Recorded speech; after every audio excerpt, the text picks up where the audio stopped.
Film की शुरुआत में हमें 1943 का टाइम दिखाया जाता है, जहां पर हम मेहुआ नाम की एक लड़की को देखते हैं जिसकी शादी होने वाली है और उसकी माँ उसे तैयार कर रही है।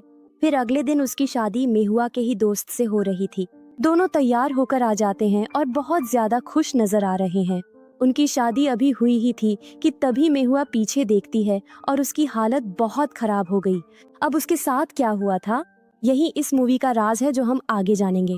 अब यहाँ से सीन शिफ्ट होकर आता है काफी साल आगे, जहाँ हमें तासिया नाम की एक लड़की दिखाई जाती है जिसकी एंगेजमेंट होने वाली थी और उसकी दोस्त उसे तैयार कर रही है।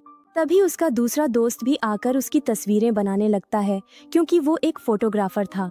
कुछ ही देर में उसका फियांसे भी आ जाता है जिसका नाम सलीम था, जो उसे देखकर कहता है कि वाह, बहुत खूबसूरत लग रही हो। अब वो दोनों नीचे आ गए जहाँ रस्म वगैरह करके वह एंगेजमेंट करते हैं। सब लोग बहुत ज्यादा खुश थे। सलीम अपने सौतेले मॉम पापा का शुक्रिया अदा करता है, क्योंकि उन्होंने उसे पाल पोस कर बड़ा किया था, क्योंकि उसके असली मॉम बाप मर चुके थे। इसके बाद जब वो लोग खाना खा रहे थे तो तासिया वहाँ पर एक बूढ़ी औरत को देखती है, जिसे देखकर वो बहुत हैरान रह गई। फिर अगले पल बूढ़ी औरत वहाँ से ही गायब हो जाती है। कुछ टाइम बाद तासिया को एक पुरानी हवेली का सपना आता है, जहाँ वो किसी की लाश देखती है जो गल सड़ रही थी।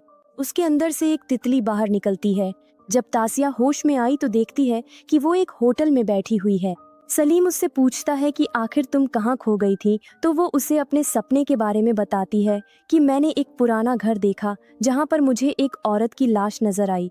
सलीम फौरन बोल पड़ा, ओह याद आया, जब हमारी एंगेजमेंट चल रही थी ना, तो मेरी आंट ने मुझे कॉल किया था, लेकिन मैंने उनका कॉल नहीं उठाया। मेरी जो आंट है वह अकेली ही बची है जिनके साथ मेरा खून का रिश्ता है। अब सलीम वॉशरूम चला जाता है जहां उसे किसी का कॉल आया। उसे बताया गया कि तुम्हारी आंट की मौत हो गई है। यह सुनकर वह चौंक गया, लेकिन तभी उसने बड़ी हैरान करने वाली चीज देखी कि मेरी आंट मुझे कॉल कर रही है, और जब वो कॉल को उठाता है तो उसकी आंट डरावनी सी आवाज में कुछ कहती है, जिसे सुनकर डरते हुए वह फोन काट देता है।